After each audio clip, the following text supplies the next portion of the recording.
So ngayon guys, magbabasa tayo ng fan theories galing sa Naka Broadcast Channel. Yes. Let's go, let's go, let's go, let's go! John Franconia. Wow! Ano kilala ko yan? Wow. Ay, ko talaga. Sige, okay. Sabi niya, magkakatuluyan si Bryce at Ashley.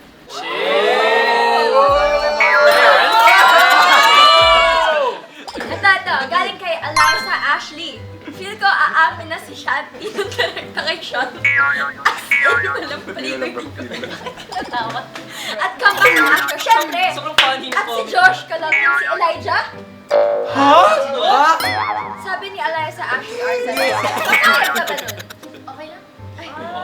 Meron naman siya. Ikaw, okay lang doon? Sabi ni Zeph, I don't chase. Right.